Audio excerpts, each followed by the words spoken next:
ფრთხილად. საქართველოში მომრავლდა ფონდები, რომლებიც საქველმოქმედო სტატუსს ამოფარებულნი, ავადმყოფი და მომაკვდავი ბავშვების ფულს პირდაპირ მნიშვნელობით ჭამენ. ერთ-ერთი მსხვერპლი 4 წლის გურამი აღმოჩნდა. საფრანგეთში ბავშვის გადაყვანის და ყველანაირი საბუთის მოწესრიგებაში დახმარების სანაცვლოდ ერთ-ერთმა თაღლითმა ფონდმა ბავშვის ოჯახს 13,000 ლარი მოტყუებით გამოართვა, რადგან უთხრა, რომ ფონდში შეგროვებული თანხა არასაკმარისი იყო.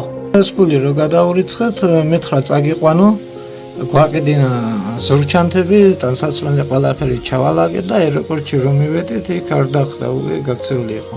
მას შემდეგ, რაც ბავშვის გადასარჩენად ოჯახის მიერ ბანკიდან გამოტანილი 13,000 ლარი თაღლითმა ფონდმა შეჭამა, ამის შემდეგ ოჯახს ბავშვის საკვების საყიდელი ფულიც კი აღარ ჰქონდა. ამასობაში კი გურამიკოს მდგომარეობა დამძიმდა.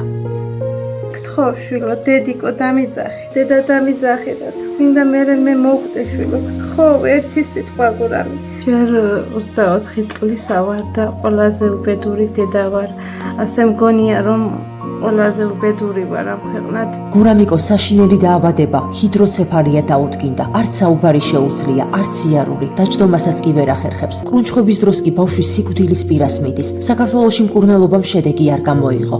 უარეს კეთყვით, მედიკოსებმა წლების წინ ბავშვის დედას უთხრეს, რომ როდესაც 7 წლის გახდებოდა, მაშინ შეიძლებოდა ოპერაციის გაკეთება. ახლა კი ეუბნებიან, რომ ოპერაცია უკვე დაგვიანებულია. ღმერთო, ბავშვის სიცოცხლეზეა საუბარი. ზოგიერთი ექიმი კი უბრალოდ მკითხაობს.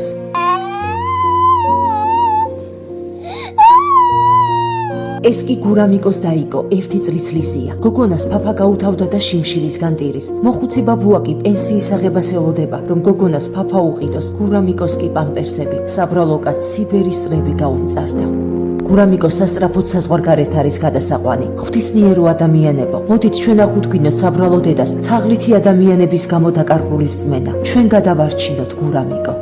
კეთილო ადამიანებო, თქვენი იმედი გვაქვს, რომ დაგვეხმარებით და ჩემს გურამის გადაგვირჩენთ. ვინც ჩემი შვილისთვის ერთ თეთრს გაიმეტებს, ყველა თქვენგანისთვის ვილოცებ.